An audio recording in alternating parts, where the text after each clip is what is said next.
Hooray! Okay. Welcome, everybody. Thank you all for coming this morning. We are going to have an amazing presentation and conversation, I'm sure, to follow. So I would love to introduce my guest today. My guest is Kyndyll Lackey. She is a incredible, I think of you as like the tarot priestess, but that's just not.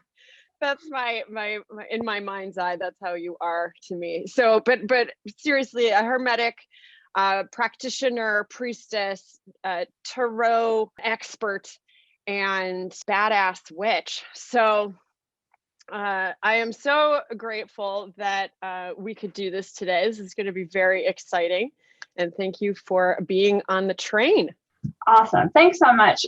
Thanks, Christina, so much for having me, and thanks for the kind words. I'm really excited to be here to have the opportunity to geek out and talk about Babalon and the sacred war with all of you this morning.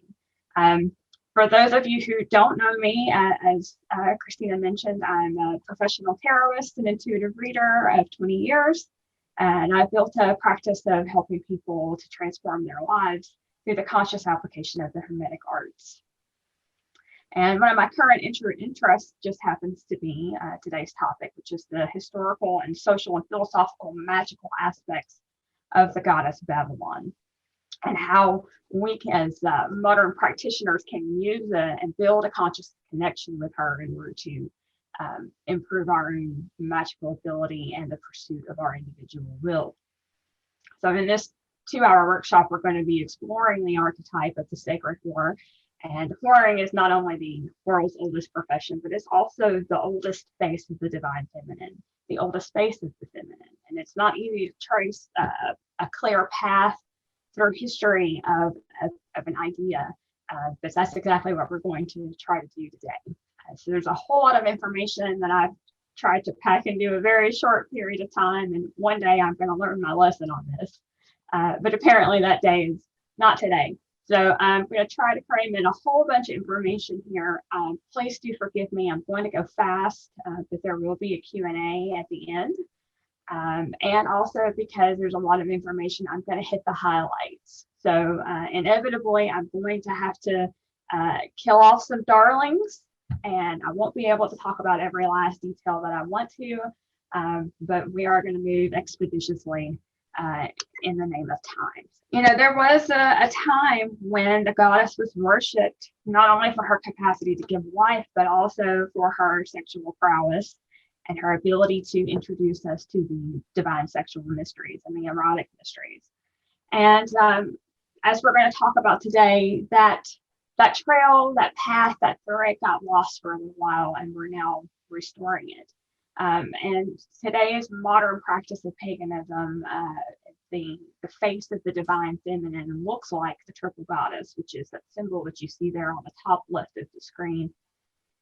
And of course, that symbol is very well known to most anybody who's dabbled at all in paganism or Wicca or in anything that's a goddess-centered religion. And it is a symbol that ties the phases of the moon to the lifespan of the woman. Of course, with the new moon representing the young maiden who's not achieved maturity yet, and the full moon representing the fullness of pregnancy and the motherhood. And then, of course, the waning moon representing the crone, the woman who is beyond her childbearing years. And unfortunately, that's pretty much the extent of our modern understanding of the goddess. And that's kind of limiting.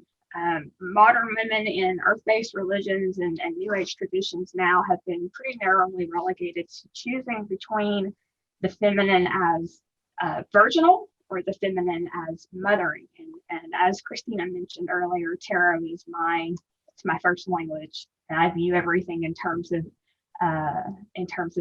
tarot. So I have got the High Priestess and the Empress here as representations of this dichotomy that the triple goddess really invokes. This notion of a woman being either virginal, and virginal doesn't mean what we modernly interpret it to mean, but virginal in metaphysics means whole unto oneself. and not married, and able to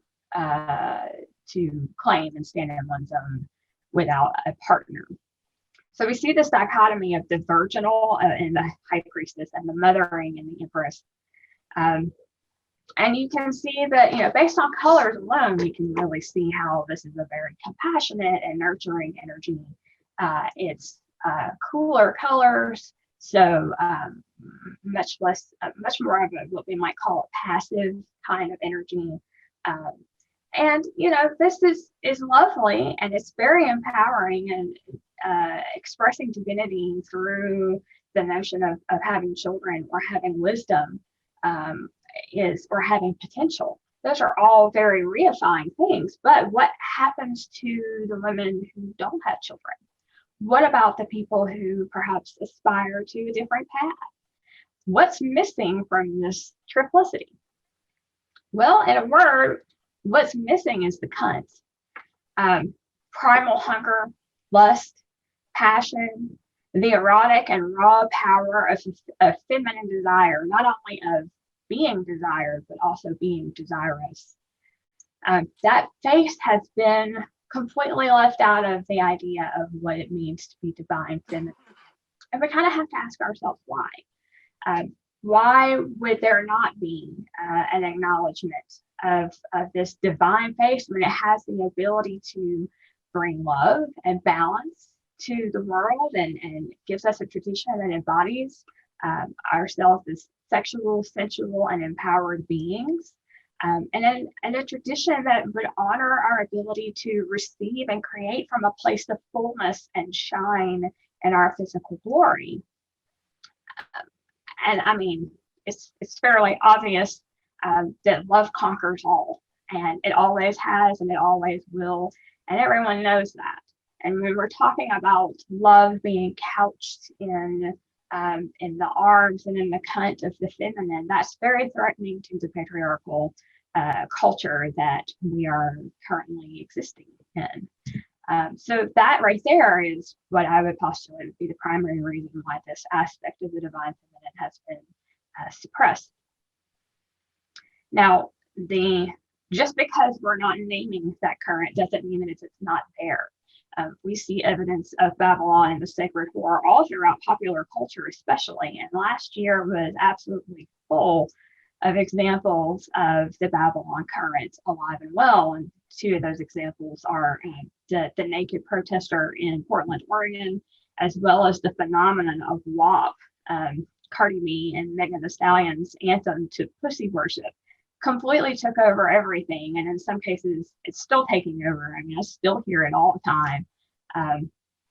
And that's really evidence of how this idea is just below the surface. It's really waiting for us to pick it up and make it conscious and run with it. Now, even though this past year seemed especially influenced by that sacred war archetype, I would argue that that's been building over the past 100 years. And evidence for that would be, and we don't have time, ordinarily I would pull this clip up and show it to you, but sometime when you have a chance, look up something called the Dirty Blues. And particularly, you might look up a video by Lucille Bogan called Till the Cows Come Home. And this is a blues song that came out in 1933.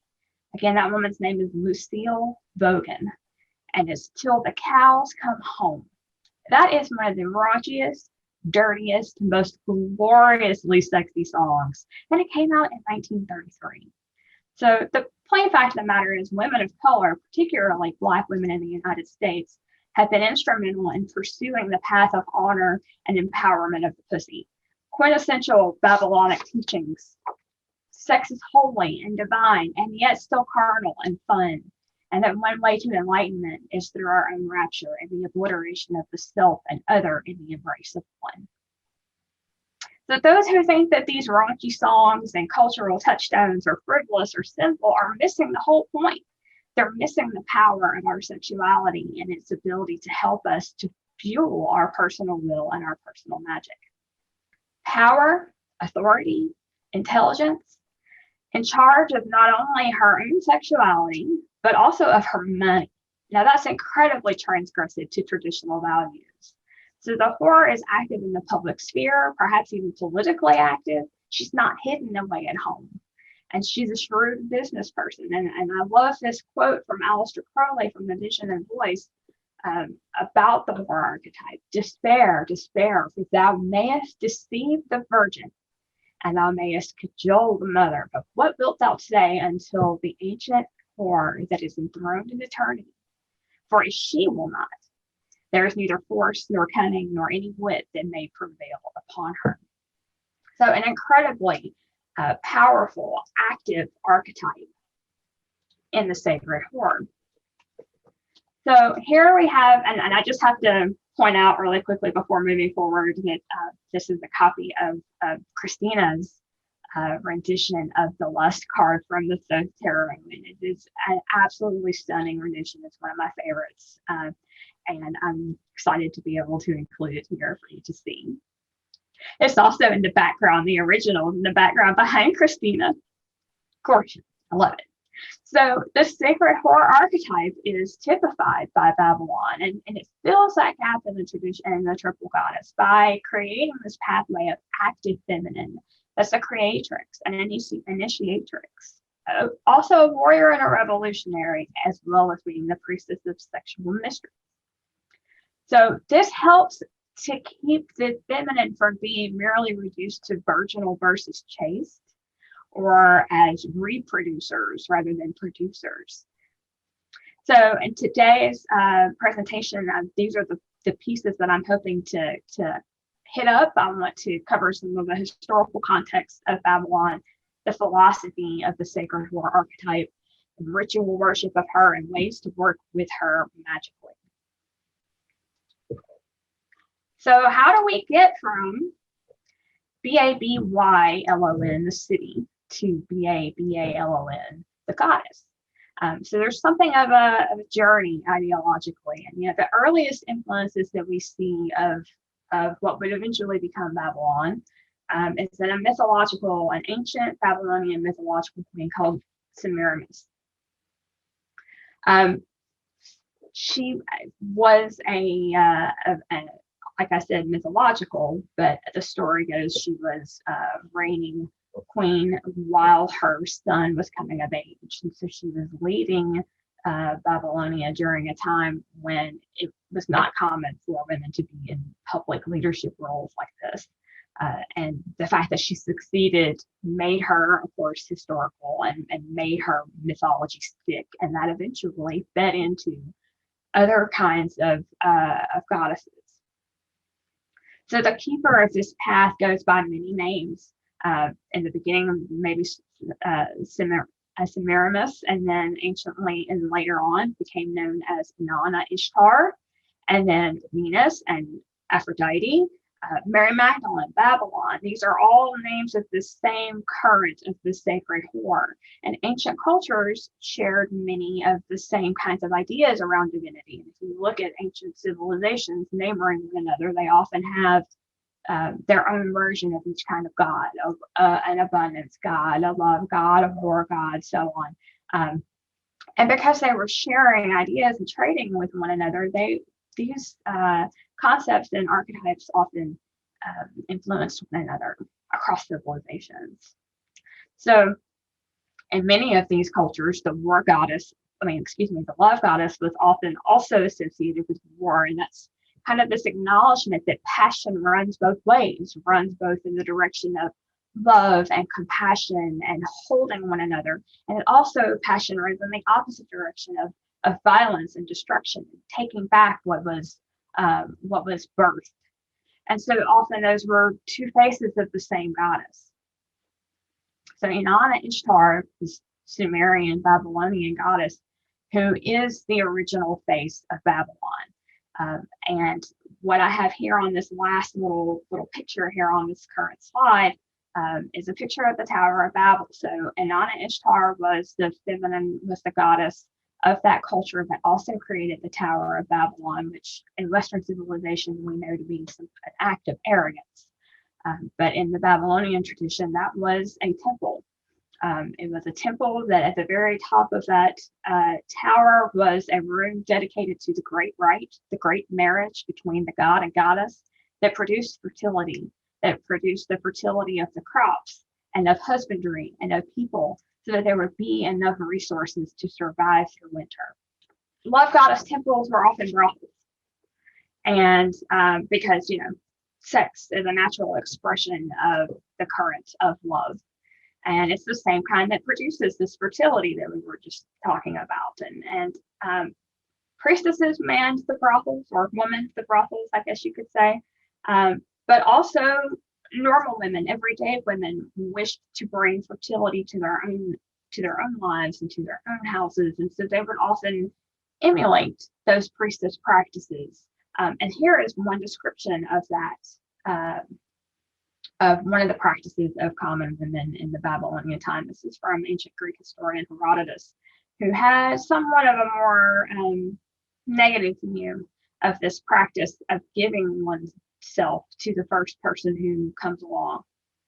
So just to briefly run through this, every woman in the country at some point has to go and take a seat down at the Venus precinct and wait for someone to toss a coin in her lap and invite her to leave the grounds. And she would go with that person, the very first person who gave her a coin. To refuse the coin was sin, or was forbidden, because the whole point of the fertility goddess is that she accepts all and denies none. And the really interesting thing about this practice is that once a woman has satisfied this tradition, it says here in his words, when she's gone with him and so satisfied the goddess, she returns home, and from that time forth, no gift, however great, will prevail with her. So there's independence there and empowerment there. But of course, with the rise of patriarchy and male-centered spirituality, this empowering practice for women and this empowering perspective on the divine feminine was reframed to be something that was much more shameful and sinful. Much like that of Revelations here, which Revelations is what most of us in Western society and Western civilization, this is our understanding of what Babylon is, a city, and also a metaphor. A metaphor for the city is an adulterous woman, or a prostitute, or a whore. So in this description, I've kind of quoted just this one space from Revelations that initially describes her. And you can see in the details, the colors that she's wearing, the way she is decorated with the precious stones and the pearls, the beasts she is riding. Those details are all true to the Nana, but they've been twisted to serve a different conclusion. So rather than implying fertility and abundance, it's dirtiness and sin. And this has kind of became the symbolism for all Western society for many centuries. And that facade began to crack when we start getting into the modern age. So it really starts to change with the Elizabethan magicians, Dr. John Dee and Edward Kelly, who were Queen Elizabeth I's royal magicians / astrologers / spies. By the way, Dr. John Dee's spy name was 007, so he was the original 007. Excuse me. And this was during a time when all the world's royalty was really concerned with the practice and the philosophy of alchemy, that of changing lead to gold. And everyone was racing one another to discover the key to how to turn lead to gold. And so that was the mission that John Dee and Edward Kelly were sent on. And in the course of pursuing that answer, they actually received a whole bunch of information that would become the basis of ceremonial magic as we know it today. They received the Enochian alphabet. They also received all of the information on Enochian angels' realms called ethers. And one of the angels that frequently communicated with them was Babalon, Babalon. So they worked with her quite a bit, and they received several transmissions that became founding principles of ceremonial magic, even though they were really too well steeped into traditional Christianity and traditional values to really totally get into all the meaning that was being transcribed and that was being given to them in their transcriptions. But these are the first modern scribings of sex magic as we know it today, and the concepts are very much a part and at heart of the alchemical process. All magic is sex, all sex is magic. So Dee's work and Kelly's work together largely informed the Golden Dawn and other early Hermetic societies, including the Ordo Temple Orientis, which of course is the organization that the infamous Aleister Crowley led. As the leader of the OTO, Crowley was instrumental in revivifying Babalon as something much more positive and something that is worthy of exploring beyond this idea of refuge. He really elevated Babalon to new heights. And for this reason, because he's reintroduced Babalon into our consciousness in a different way, I do want to spend some time on his ideas. So forgive me if we're going to slow down just a touch. He fervently rejected Christian morality and Christian values. He rebelled against them at every opportunity he had, and really believed that Christian mythology and values were holding people back from being able to achieve and attain enlightenment. So part of his way of rebelling was he liked to reinterpret biblical characters and turn them on their heads, essentially. He would take positive characters and make them evil. He would take negative characters and make them positive. Some examples of that, Jezebel, Salome, the Virgin Mary, and of course, Babalon and the beast on which she rides. And so, like all trained ceremonial magicians at the time, he studied the Golden Dawn tradition, he studied Enochian magic, and of course, in the process of following in Lee and Dee and Kelly's footsteps, he also began receiving visions of and regarding Babalon. And his visions were such that he recognized her for the divine face of the feminine that she is. He elevated her to a prominent role in Thelema and making her a very prominent part of the High Thelemic Rite, the Gnostic Mass. He also received the new spelling of her name like Dee and Kelly did, and he did the work to figure out the significance of changing that letter and recognizing that numerologically, that changes the value of her name to 156, which is a number that references the divine feminine in conjunction with the divine masculine, as well as ascertaining that the number 7 is also sacred to Babalon. So Crowley's path effectively restored her status as a daughter, the divine daughter of the supernal mother and father, the ruler of the earth, the mother of us all, and love incarnate. Ultimately, Crowley's perspective on Babalon was that she was the gateway to enlightenment. She was the holy, or she is the holy receptacle of men's egoic sacrifices, the vehicle which will carry men across the dark night of the soul, across the abyss, to enlightenment. And make no mistake, Crowley's perspective was the masculine is primary, that the masculine is the most important force in magic and in spiritual teachings, that it is more evolved and higher vibrating than the feminine, and it is absolutely, in his mind, considered primary. But Babalon was the goddess of sex and death, as we mentioned before. So love and war, sex and death, very similar kind of pairing there. And that she was a divine daughter, but she was secondary to the beast. And he conveniently was the beast. He was the only beast. And in his perspective and in his view, he was the only beast, and Babalon was the only goddess, but the sacred whore, the scarlet woman, could be incarnate in human women, and that office could change hands.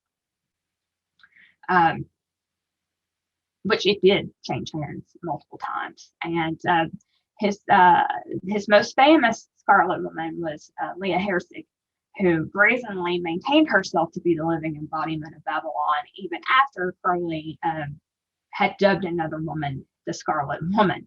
She held on to that title. But Crowley also taught that she's the earth from which we're made and to which we will return.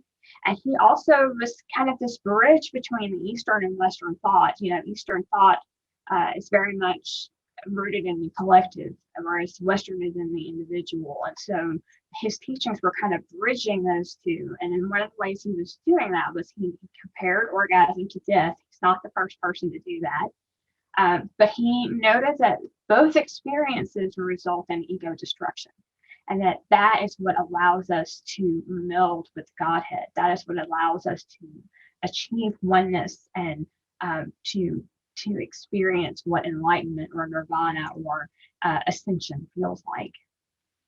And those people who give themselves over completely in worship with Babalon, in his words, join the blood of the saints in her cup of fornications. Those people are the ones who are actually divine and pious and practicing holy. But those people who shut themselves away, who don't allow any kind of contamination, who maintain their purity, those are the people whom Crowley said are actually the ones who are sinners and who are practicing black magic. And he referenced the so-called Black Brothers who build towers in the abyss.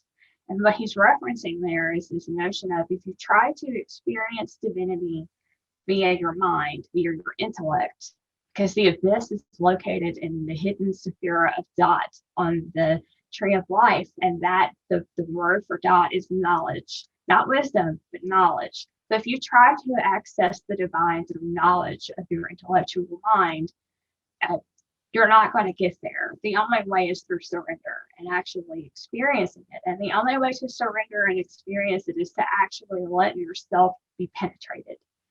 So he definitely taught followers and taught his disciples that to surrender to divinity and to be like Babalon in that case was good and right and proper. And he even couched himself in feminine terms when he was talking about addressing his holy guardian angel. While he was by no means perfect, Crowley did elevate the feminine sexuality back to the status of divine, and indeed really was elevating all of human sexuality to the status of divine, because prior to this, succumbing to our animal desires was considered something low and base and certainly anything but holy. But here's a really important little snippet of a quote from Crowley about the ways that women are regarded in Thelema. And most people have heard "every man and every woman is a star." It's a really famous line of his, and this is kind of the rest of that. So that in Thelema, men don't abuse or fool or flatter women. They don't attempt to abrogate their free will and their self-determination. They treat women as partners and equals to stand by their side on both the battlefield and in the bedroom. So it's a really wonderful vision. Admittedly, his behavior didn't always live up to that standard, but this is a start. This is a place from which the Babalon discourse will grow from this point. And love him or hate him, we'd be hard pressed to find a single scrap of modern occult that was not in some way influenced by Crowley. And so for the rest of the presentation, pretty much everything from here is going to have been heavily influenced by him. And this last little piece before we move on from Crowley, this last little excerpt from The Vision and the Voice is, in my opinion, probably one of the best passages that adequately explains Crowley's perspective on Babalon. And I do want to read through it because it's fairly important. So, with the breath of her kisses hath she fermented the blood, and it has become the wine of the sacrament, the wine of the Sabbath. And in the holy assembly hath she poured it out for her worshippers, They have become drunken thereon, so that face to face they have beheld my Father. Thus are they made worthy to become partakers of the mystery of this holy vessel. The blood is life. So sitteth she from age to age, and the righteousness are never weary of her kisses, and by her murders and fornications she seduceth the world.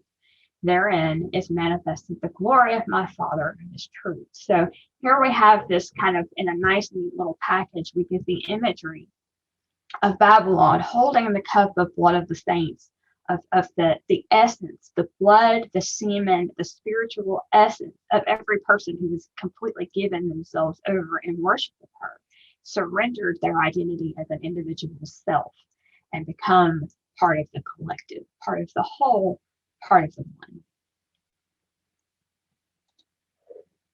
So Crowley's influence is wide and deep, and the next person to kind of pick up her banner afterward is Jack Parsons, who I have to admit I'm rather partial to Jack Parsons. So I'm going to try not to be biased, but he was a dedicated student of Crowley's. But even aside from his accomplishments within Selima, he was an accomplished scientist. He was one of the founders of the Jet Propulsion Laboratories, which eventually became NASA. He invented technology that made the lunar landing possible. And he was one of the first leaders of the first OTO lodge here in the United States. There's a show that focuses on Jack Parsons. You can find it on CBS All Access. It's called Strange Angel. I do recommend it if you're interested in learning more about him. And Parsons was what we would consider today to be probably a libertarian socialist, or maybe a socialist libertarian. He was what back then would have been called a radical liberal. He also rejected Christian norms and values. Was the import of the way that he viewed Babylon, which he became very interested in Babylon through Crowley's Selimic teachings. Rather than perceiving her as just being a passive receptacle for the blood of the saints, he saw her as active, empowered, omnipotent, a deity in her own right, and a goddess not just of sex, but of activism, of war and righteousness. That she was transgressive and a harbinger of the new eon, for whom he would and was willing to sacrifice everything. So his stated purpose in doing the Babylon working was he wanted to bring about Babylon incarnate. He wanted to not just have an avatar of her in a human woman like Crowley did. He wanted to actually help her to manifest here on earth, and he believed that he had accomplished that in the form of Marjorie Cameron, the woman who would become his second wife. So he began working on a new spiritual path, something that he called the witchcraft, which incidentally he and Gardner were contemporaries at the same time. They were working on parallel paths and were very much creating very similarities between the witchcraft that Parsons was creating and Wicca that Gardner was putting together at the same time. So whereas Gardner was focusing on more of a Celtic ideology of the god and goddess, Parsons' witchcraft, the two main deities were Lucifer and Babylon.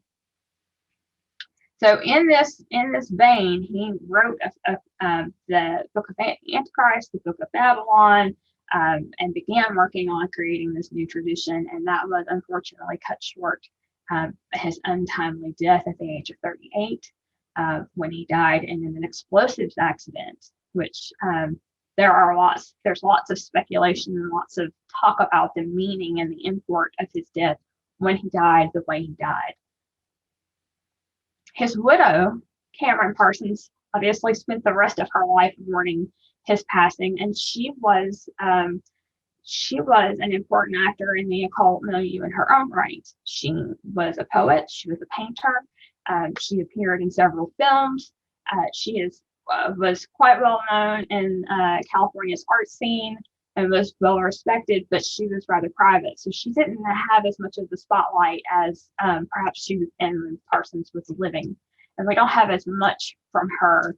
We don't have much from him either, for that matter, because he died so young. So I want to come back to this because I don't know if we're going to have enough time to cover this, but this is the entirety of his poem, The Birth of Babalon, which was the conclusion of the Babalon working. And if we have time at the end of the presentation, Christina, I'll probably circle back around and read it because I think it's really fantastic. So the next person that we want to kind of cover on this very quick overview is Kenneth Grant. Kenneth Grant is another student of Aleister Crowley, and he's 10 years younger than Parsons, so he was something of a contemporary. He did manage to have a much longer life, so we did get more information and more writings from him.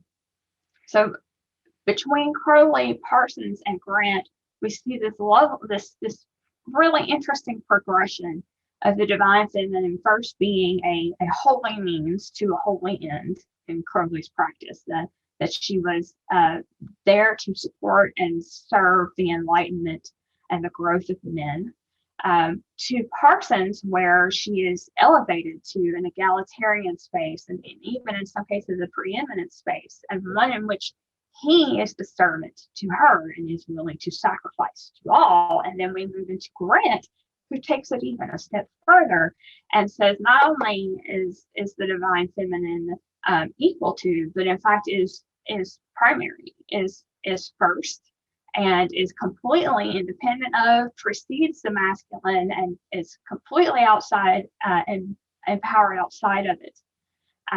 In fact, he names the masculine current as merely being there as a catalyst, that he's the masculine semen, the spiritual energy from the male part of the equation is the catalyst that jumpstarts the creation process that the female carries out. So he really made the feminine primary.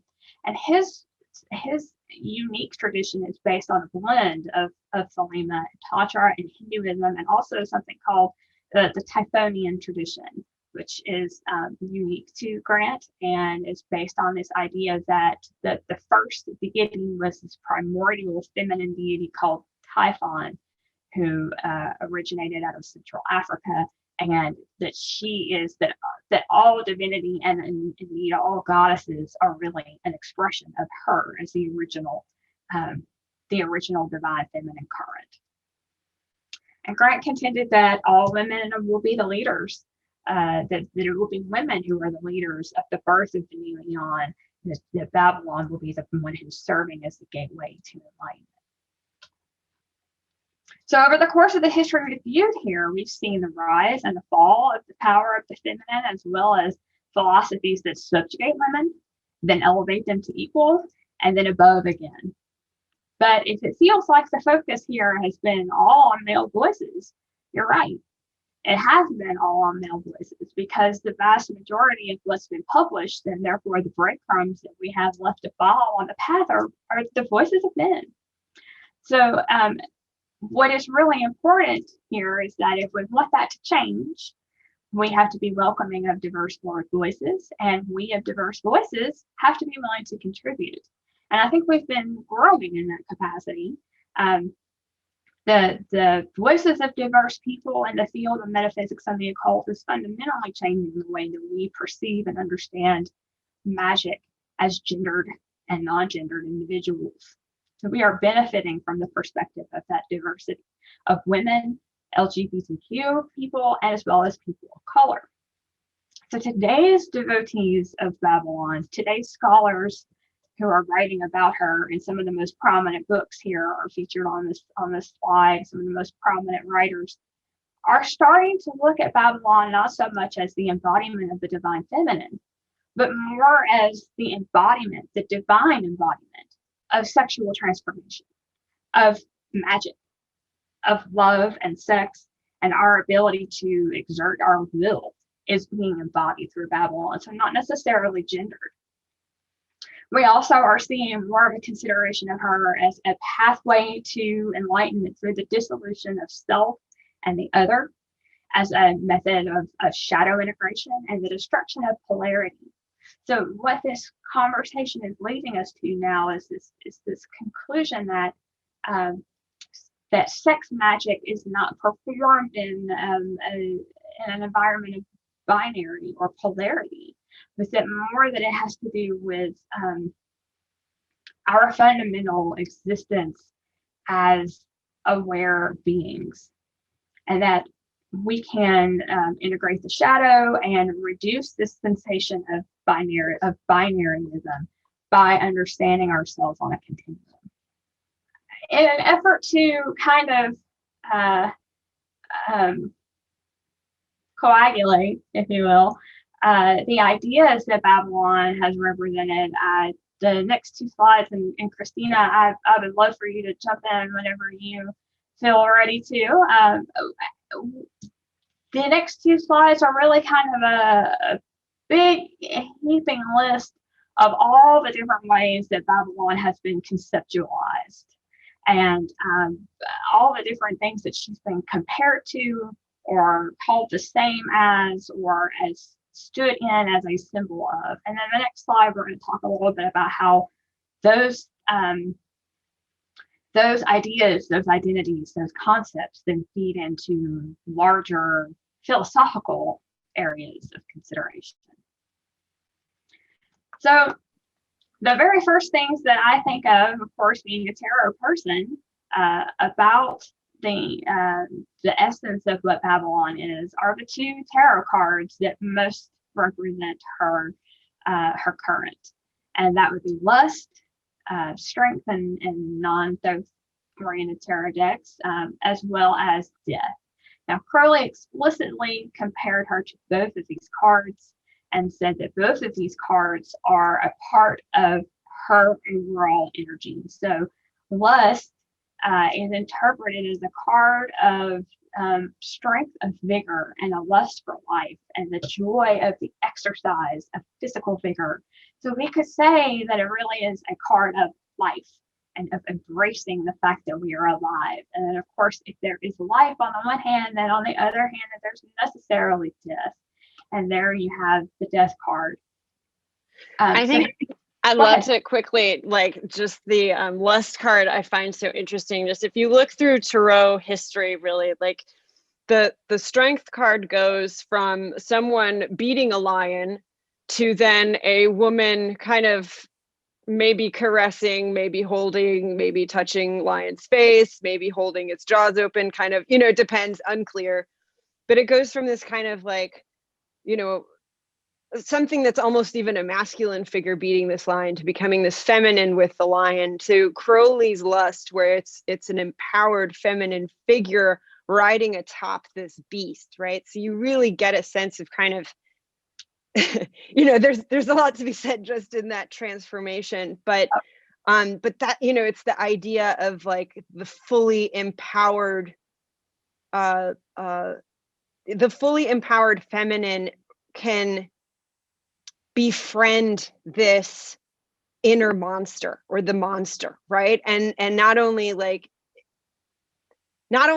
ride it, but also have it be like a consort or a part of her, and it's this interesting, like, and, she's kind of like orgasming on top of there, so it's not just like, it's so like ride as in like, not just sit on, but also like ride, right? Sexually. Yes. So it's this really amazing, like, transformation of that power. And I like really the active feminine in that way, to me, visually, like, takes shape. Absolutely. And, Crowley and Lady Frida Harris, the artist who painted the deck, they were really being transgressive of traditional ceremonial magic standards by even really putting that out there. So it's such explicit terms. They were not veiling anything. It was completely open and out there. That this was the combination of both Babalon and Beast, both the masculine and the feminine, unleashing this lust for life. And that particular card is tied to the sign of Leo. And then, of course, the Death card is ascribed to the sign of Scorpio. And Crowley also did explicitly compare Babylon to the sign of Scorpio. So thinking about that, and Leo is the sign of the lion. And so I kind of think of Leo as representing that, the sign of the beast, and Scorpio representing the sign of Babylon. Another thing that we also see about Babylon standing in for the daughter, the divine daughter or princess in the divine family, that's the tetragrammaton, the Yotei Vahe. Those are that is one role that she fills. So as the princess, as the daughter, she naturally resides in Malkut on the Tree of Life. She also is that He final in the tetragrammaton formula. Peter Gray, one of the writers who is currently writing a lot about Babylon, said that he likened her to the intersection of ceremonial magic and witchcraft. And I think that is incredibly apt, especially when you start to consider some of the progress that Jack Parsons was making with the ideological stream. It's a natural positioning. And we mentioned earlier how Babylon is also synonymous with Inanna and Ishtar. And then there are other deities and other traditions. Hathor, for instance, in the Egyptian tradition is an equivalent. Venus and Aphrodite in the Roman and Greek. Nuit and the Thelemic, which is a really interesting thing because technically Nuit is her mother. But because He primal and He final are the same letter, it's often acknowledged that the mother and daughter are synonymous. So that makes Nuit and Babylon equivalents. And then also I throw in Mary Magdalene, who is the definition of a woman of ill repute. Her reputation has been questioned throughout history. And whether you believe her to have been a whore or not is really irrelevant. It firmly puts her in the same kind of category, the same consideration as Babylon. There was my timer for 45 minutes, by the way. Beat that. So we're good. Yeah. I was so terribly worried that I wouldn't get through it. So, and then Christina, can you chime in here about the Jungian archetype? So Hetera is a Greek prostitute, like historically, but they weren't just kind of, like ladies in a home that were visited. They were specifically women of extremely high social standard. They were highly educated. They were often independent, but they were highly educated, not only in actual like reading and writing, which in Greek culture was extremely uncommon for women to do that. But they also were artists, musicians, and they were expected to mingle in the high society of men and entertain them with witty and smart comments and their arts and, drink wine and live the good life. So this is something I've really, this was kind of the only place that I had before I discovered Babylon as some place that somewhere in deep, it is, yeah, exactly. It is very similar to kind of what a geisha might be. This idea that women can be this other thing, this really participate in society in this whole other way. So that's why I wanted to bring that up, just because that's a really great example of the same current, of the same mood. That's not only historical, but also like Jung utilized it as one of his kind of main archetypes also. So it's really interesting. Because again, it's like there just isn't very much room for that. If you're looking at either, the high priestess is almost, it's like a Diana, very reserved and cold and withdrawn, and then you've got the empress who is, preggers and earthy and lovely, but it's like, how do you get from one to the other, right? Like there's got to be another way. You don't just suddenly become, from like cold ice queen to like pregnant, right? Like you got to have sex, like you've got to enjoy life. Like, so this is like that middle road of one to the other. Anyway, yeah. So Heteras are super interesting. Highly recommend looking that up for further if you're interested. Absolutely, yeah. And that the Heteras are also that they also embody that creatrix energy, that initiatrix, the worldly, wealthy, powerful, independent, in the public sphere, and is desired and is desirous of others at the same time. One other really important kind of representation that she's held is she also, via her tarot card and via the Qabalah, she occupies the pathway that runs between Hesed and Gabora, which if you're not familiar with Qabalah, these are two stations on the pathway to enlightenment. One, Hesed, is Mercury, is mercy, and then Gabora is severity. So she is the pathway between those two things. And so we see in her representation how she embodies both of those things, both the compassion of receiving all and denying none, so that's very merciful, but also the severity of war and of battle and death and reaping, which then kind of leads us back into this notion of the primordial mother. It's very Qabalah. She is the one who births us, and she is someone who reaps us, and we will return from whence we came. And she, of course, is the representation of the Holy Grail, the chalice, the womb. So building on that, when we consider her in these kinds of symbolisms, we naturally start to expand upon those and come into some philosophical conversations that are really pretty interesting when you think about it.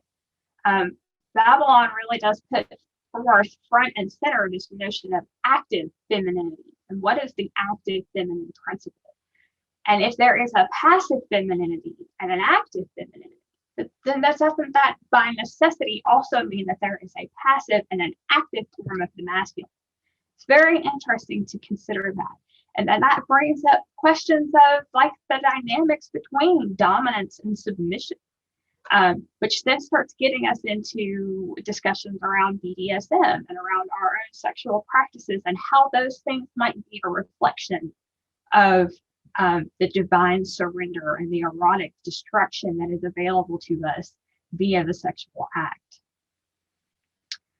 She also brings up, of course, questions flowing from that about the conjunction of the masculine and the feminine. What does that actually look like? What does it mean when Mars and Venus are conjunct? What kind of progress might we make? Well, immediately we can think of the fact that when the mother and the father are both present, we have the opportunity for the creation of a child, of an offspring. But there's also considerations around one of the really interesting things. So if Babalon is scorpionic in nature, as Crowley said she was, Scorpio is a really interesting sign. It's a martial water sign. So water signs, what we would usually consider to be very feminine, but yet this particular sign is ruled by Mars, ruled by the masculine element. And anyone who is very familiar with astrology knows that Scorpio is a little different. Certainly different than Pisces and Cancer, for sure. A lot more formidable of a force, scarier, darker, and much more aggressive. And we can see that as kind of the interplay. And it brings to mind for me, is this what the active feminine looks like? That reaping power. So other things that we consider when we look at and think about Babalon. So Babalon as the representation of love as juxtaposed with will. So in Thelema, which Thelema, the word, means will, and that's juxtaposed with agape love. So in Crowley's teachings, will is not simply just the whim of whatever you feel like doing today. Will, with a capital W, is your soul's calling. It's an evolutionary soul level. This is where I'm being divinely led. This is my will. This is my calling. And likewise, love is not this la la la puppy love, I'm in love with them kind of love. Love, he says, is actually in the spirit of change. So to me, it's like he's drawing this line between love and change and life as opposed to death. Babalon also really makes us think about the ideas of receptivity and compassion and accountability. And is it possible to be receptive in a way that's active as opposed to passive? And Christina's shaking her head, and I totally agree. And Christina, did you have anything that you wanted to talk about that? I think, it's a weird nuance, but I think for a lot of us, embodying kind of a feminine, we're told to, it's about being receptive, it's about being open, it's about, and I was always like, that is just bullshit. It always pissed me off, and I'm like, that's not who I am. I can't do it that way, and this notion of still being extremely open and there's kind of this notion of the white or the taras, right? And the green tara specifically is the mother of all, but she's the mother of like convicts and everyone that is like in the same way, mother of abominations, right? She really is. And it's that kind of receptivity. It's that there's an action there that's going on. And, that's the idea of the whore too, right? It's like you give yourself in this way, but there's a doing rather than just sitting there and taking it. Yes. And yeah. Meta White really highlights that in The Eloquent Blood, and she discusses receptivity as an active principle, and that receptivity, when it is practiced intentionally, becomes something that is a labor and a power as opposed to a passivity. And if you think about if we just think about the four archetypes, this idea of accepting all and denying none, put yourself in that situation and think about the amount of emotional and mental and spiritual labor that is necessary in order to receive people that you, as a waking individual, might not necessarily want to receive.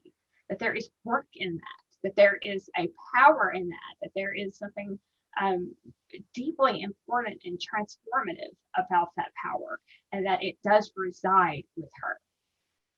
And I think the notion that like receptivity, is just like a vessel and then you put something into it, it's not about being a doormat. It's about exactly what you said. It's the work of being that compassionate, that open-hearted. And that is extremely difficult, and a lot of processing and shadow and darkness, and there's a lot that has to happen in order to be that way, and it's extremely powerful in that way. Exactly. Yeah, love it. Absolutely. And the bottom line for Babalon and the role that she can play for us spiritually is she is this way of achieving ego death via erotic destruction of the personal sense of subjectivity. This is like a main idea in The Eloquent Blood. It's this notion that by allowing ourselves, both male and female, to be penetrated by the energy, the love, the craving, and the desire of another person, we realize ourselves, we are not, we're very permeable. We are porous objects. We are not impregnable. And that vulnerability is what wakes us up to the potentiality of surrendering this notion of I am my ego, and allowing myself to become part of the all and to dissolve. This is the way across the abyss, as Crowley would teach. It's the way to ascendance and enlightenment. Some other things that I picked up along the way of reading and exploring about Babalon is that there are some people who see Babalon as a mother figure, especially kind of like what you were talking about, Christina, with Tara being the mother of convicts and those people who are not acceptable in society, welcoming all. So there's a whole separate group of people who perceive Babalon as being a goddess of the child free, a goddess of people who did not procreate, a goddess who revels in the joy of the vigorous exercise of our sexual selves purely for its own enjoyment, purely for its own ability to transform us on multiple levels that are in addition to and beyond the creation of a physical child. And I also, based on all these things, I view Babalon squarely as a goddess of sex workers, of activists of all kinds, of kinksters, of sluts, and of all kinds of revolutionaries.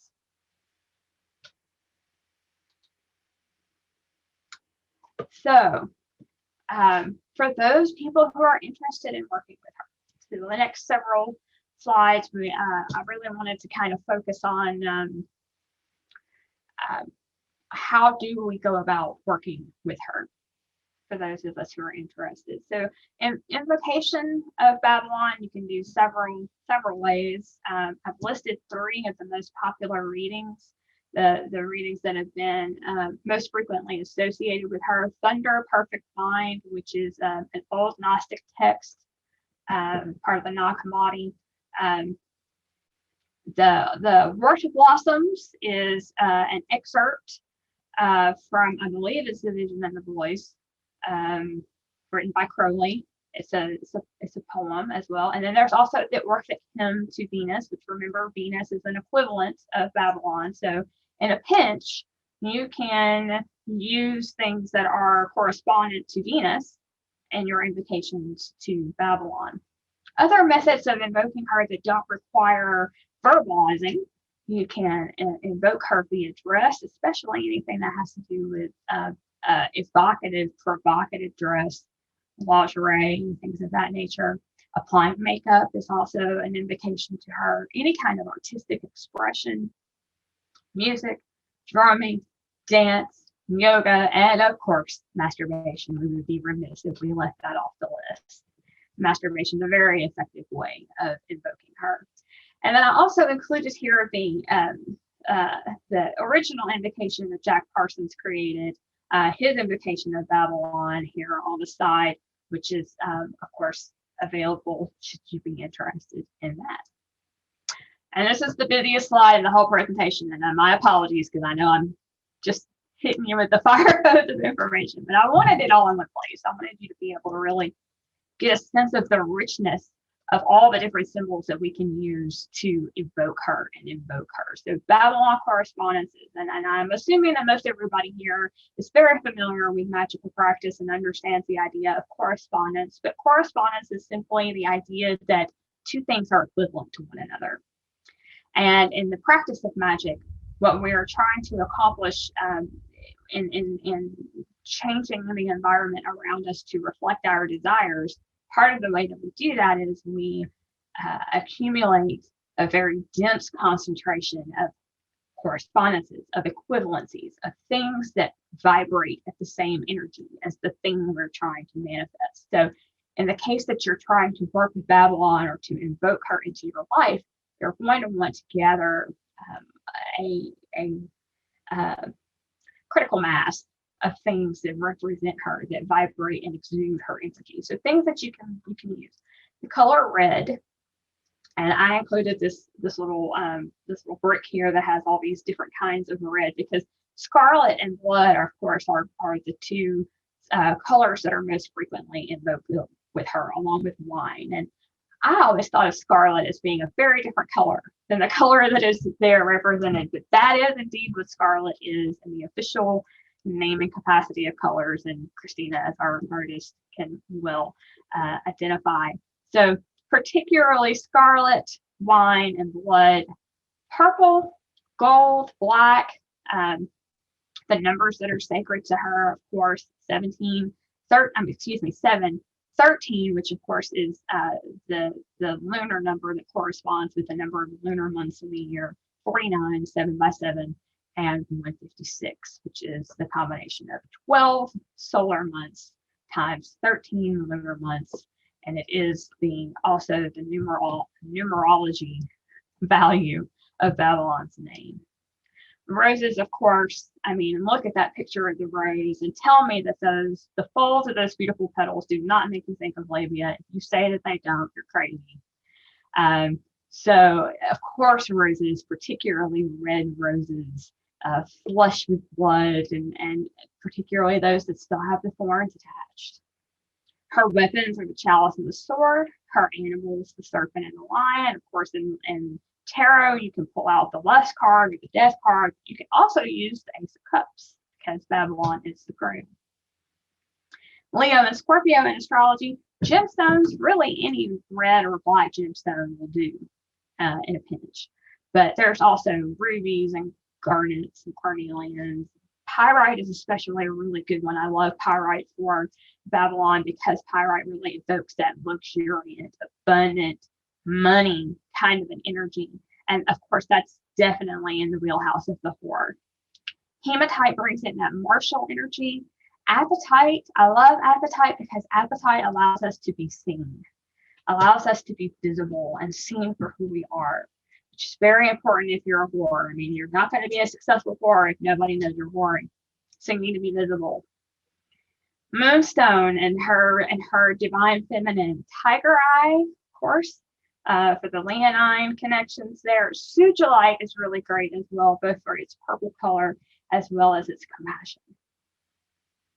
Favorite scents that I love to use when I'm invoking her would be rose, amber. A nice rich Tunisian amber is really perfect because it has that edge to it that just makes you think of the feminine anatomy and the smell. And it really envelops you in her energy. Frankincense, of course, is always going to be a good choice offering for any deity, but she particularly loves that luxuriousness of frankincense. I was going to say frankincense is kind of like the universal spirit communicator. You can use frankincense for pretty much anyone, and they're going to be okay. Yeah, that's right. Absolutely. Peter, I think like musk. Like musk is an interesting one, or kind of a patchouli or vetiver sort of. The earthy, sensuous smells are really. There's so many, but yeah, I love that. Peter Gray and Red Goddess also pointed out that mirrors are a fantastic thing to have on your Babalon altar, because so much of the Babalon current is based in visual attraction and visual beckoning. So mirrors, anything related to cosmetics. Lots of people like to put their makeup on their Babalon altar. Sex toys can happily live on your Babalon altar. Any kind of restraints, if you have a favorite pair of handcuffs or a harness or something like that, that can live there. Also a very appropriate thing to have on your altar for her. And of course, lipstick, lingerie, high heels. Anything that we would associate in the mundane sense with the whore or the sex worker, or the person who is evoking desire, is going to be very appropriate for her. So I did want to include a little bit about sex magic here. Now this slide is probably, you all are probably far ahead of this. This is a slide I originally created for a presentation of folks who were completely new to this concept. So there's probably not a whole lot that I need to walk folks through, but I do want to point out that sex magic is not relegated to heterosexual magical partners. It's not relegated to cisgendered expressions. It really is, sex magic is available to practitioners of any number, of any persuasion, consenting adults. All sex is magic and all magic is sex. So sex magic can absolutely be performed alone or with an informed partner. So that is one of the things that is probably one of my biggest bones that I pick with Crowley's perspective on Babalon and the Scarlet Woman, is he actually believed that it was not necessary for the feminine party involved to be informed of what was happening magically in the performance. And we, with our modern eyes and ears, can clearly see that that is not okay. There's been no consent attained there. And so it is vitally important that not only do you have the consent for the physical act, that you also have the consent for the magical act as well. And so, just the basics of sex magic here is that, the key is the entire time you are engaging in the activities that you're holding your desired outcome in mind. in a way that's fun and pleasurable and sensual, and that your target is your fantasy. And though it may be difficult to be fantasizing in a sexy way about a new house, that is essentially what we're doing. We are making the house one of the participants in the sexual ecstasy. So you're thinking about how hot it is to actually have the thing you're working on behalf of, because all realities are currently existing. We're just merely plucking out the reality that we want to put on, right? So you already have this thing. You're merely reaching out into the ethereal, plucking it and putting it on yourself. So as you feel your orgasm approaching, that you're intensely holding your target in mind, your goal is to try to lose the boundaries between yourself and your partners and the thing that you are targeting. And then when the orgasm comes, that we let it go, enjoy it. You're concentrating very acutely on the thing that you wish to bring towards you at the moment of orgasm. And you're imagining your target coming with you and your partner. And you're going to close out the way you would any other magical working, and the way you would any other kind of sexual encounter, with grounding and cuddling and aftercare and all those things that we do to ground our energy after we have raised a cone of energy and directed it at a particular target. And then my favorite parting wisdom for anything having to do with magic is that you do a spell and then forget it. You do not dig up what you planted in faith. Don't dig up in doubt what was planted in faith. And that's actually something I saw on a church sign, but it's the most effective piece of magical advice I've ever seen in my life. Do a spell and then forget it. Let it do its work. All right, so blood magic. This is something we don't hear people talk about very much. And I don't know why, because it's a fantastic, incredibly powerful way to use our bodies. If you are a person who bleeds, this is a wonderful way to stand in your own power and to recognize how incredibly powerful menstruation is. So practicing blood magic is up to the individual. If this is not something that's comfortable for you, obviously please leave what does not fit. But these are just some of the ways that we can use this naturally recurring resource from our bodies every month.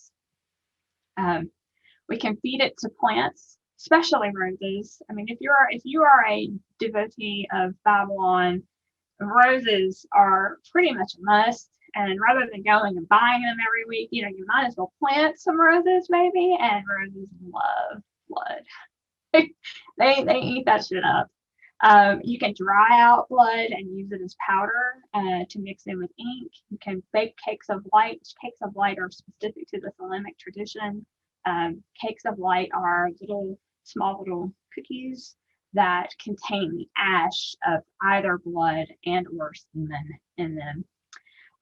You can use your blood to seal magical documents. You can add it to honey jars, very effective additive for a honey jar. You can anoint yourself, you can dress your candles, and you can add to magical bags and use it as an offering to Babalon, very effective offering there. A lovely thing to do if you are partnered with a person who is of the masculine persuasion is you can mix menstrual blood and semen for extremely powerful partnered spells. It's great for couple goals, like if you're looking to buy a house, or if you're wanting to conceive, or things that are really important to both of you. Particularly, one of the things I came across that was really interesting is the recommendation that Crowley did not recommend sex magic during the first day of menstruating, but from day 2 on, he said that it was particularly effective in manifesting wealth, manifesting abundance, to perform sex magic during menstruation. And then on this next slide, as a special treat, we've got some of the moon cycle paintings that I have done. Oh, Christina, yeah. Tell us about this business.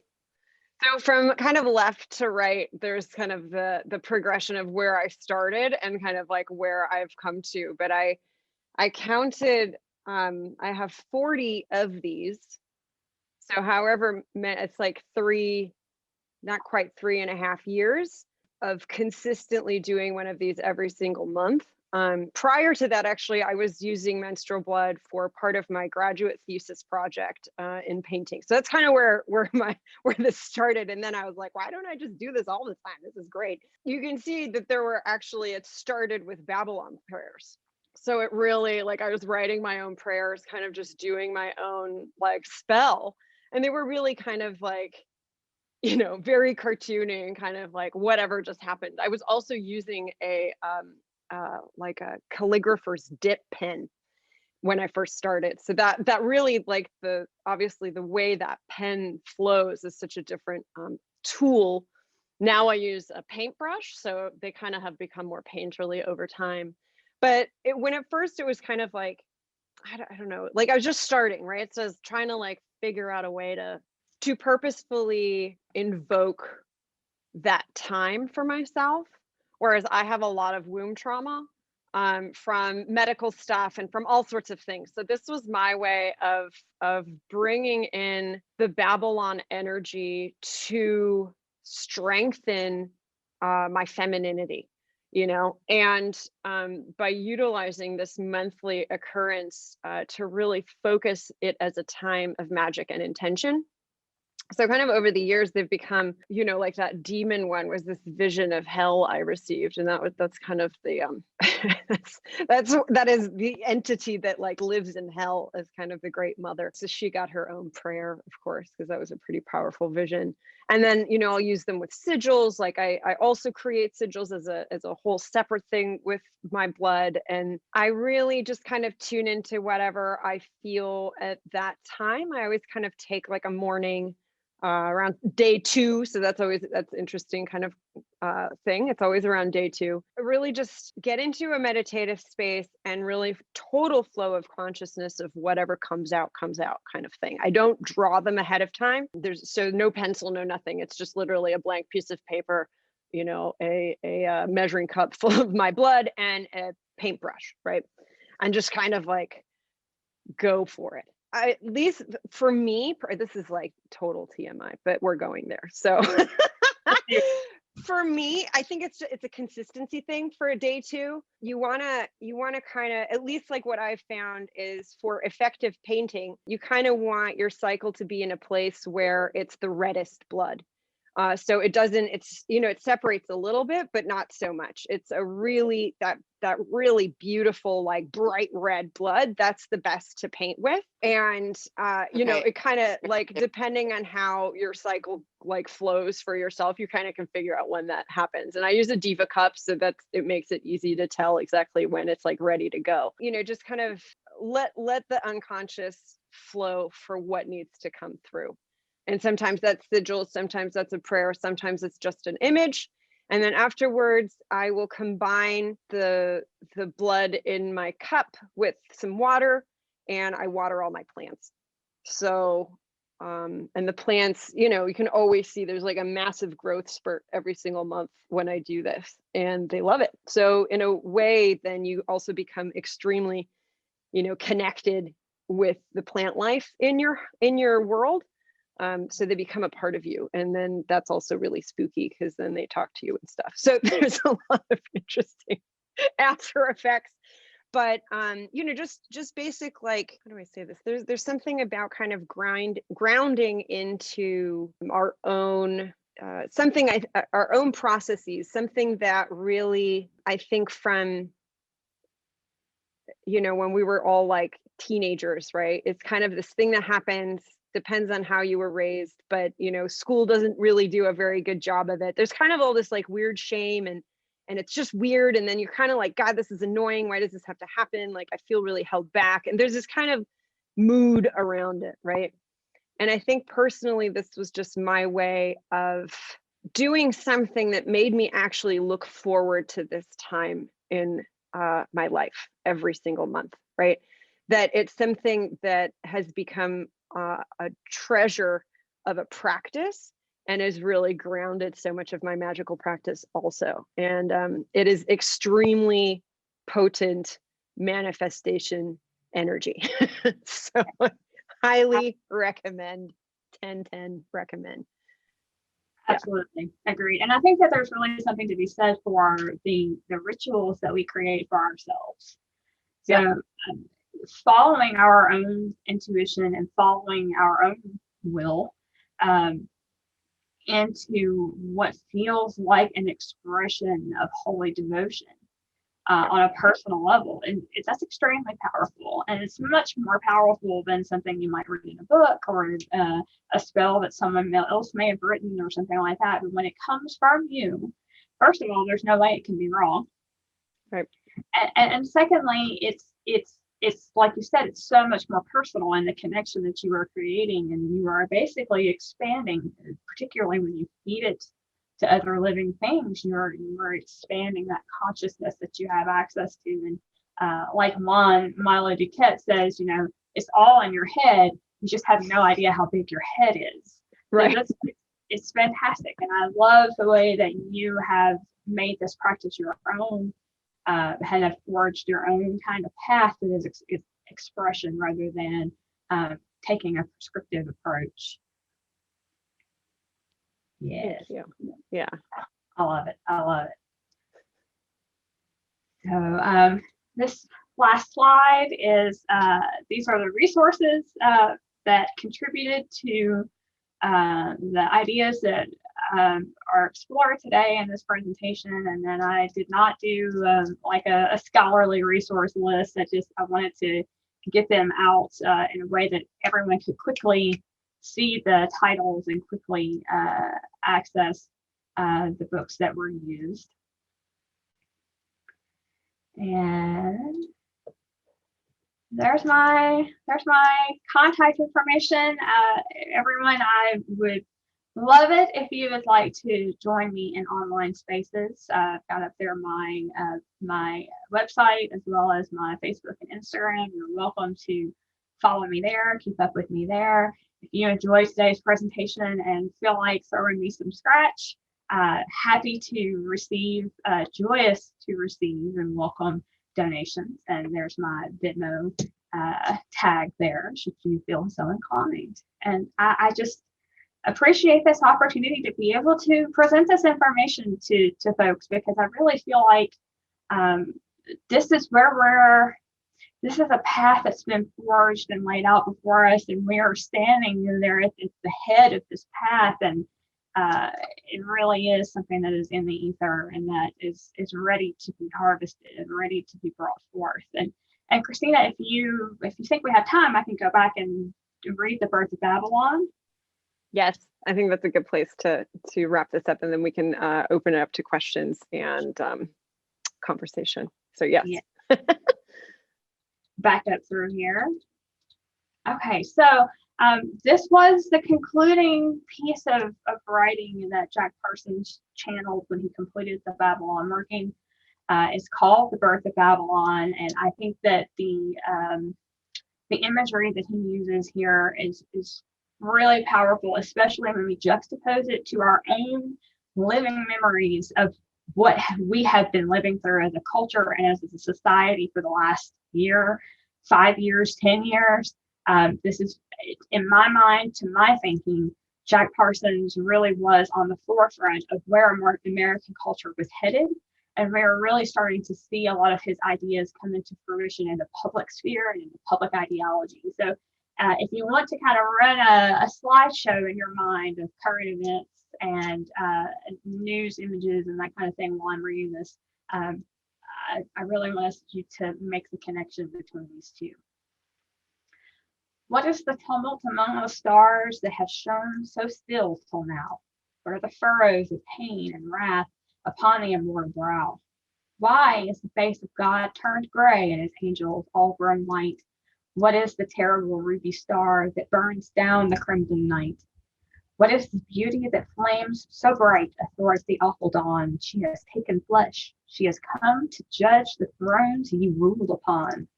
Quail, ye kings, for an end is come in the birth of Babalon. I have walked 3 dreadful nights away in halls beyond despair. I have given marrow and tears and sweat and blood to make her fair. I have lain my love and smashed my heart and filled her cup with blood, that blood might flow from the loins of woe to the cup of brotherhood. The cities reel in the shout of steel, where the sword of war is drawn. Sing, ye saints, for the day has come in the birth of Babylon. Now God has called for his judgment book and seen his name therein. And the grace of God and the guilt of God have spelt it out as sin. His bloody priests have clutched his robes and stained his linen gown, and his victims swarm from his broken hell to drag his kingdom down. Oh, popes and kings and the little gods are sick and sad and wan to see the crimson star that burst like blood upon the dawn, while trumpets sound and stars rejoice at the birth of Babylon. Babylon is too beautiful for sight of mortal eyes. She has hidden her loveliness away in lonely midnight skies. She has clothed her beauty in robes of sin and pledged her heart to swine, and loving and giving all, she has brewed for saints immortal wine. But now the darkness is riven through and the robes of sin are gone, and naked she stands as a terrible blade and a flame and a splendid song, naked in the radiant immortal flesh at the birth of Babylon. She has come newborn as a mortal maid, forgetting her high estate. She has opened her arms to pain and death and dared the doom of fate. And death and hell are at her back, but her eyes are bright with life. Her heart is high, her sword is strong to meet the deadly strife. Her voice is sure as the judgment trump to crack the house of wrong. Though walls are high and stone is hard, and the rule of hell was long, the gates shall fall and the irons break in the birth of Babylon. Her mouth is red and her breasts are fair, and her loins are full of fire, and her lust is strong as a man is strong in the heat of her desire. And her whoredom is holy and his virtue is foul beneath the holy sky, and her kisses will wanton the world away in passion that shall not die. Ye shall laugh and love and follow her dance when the wrath of God is gone, and dream no more of hell and hate in the birth of Babylon. Thank you. Thank you guys for having me. Thank you for letting me have this time with you. Whew, thank you so much.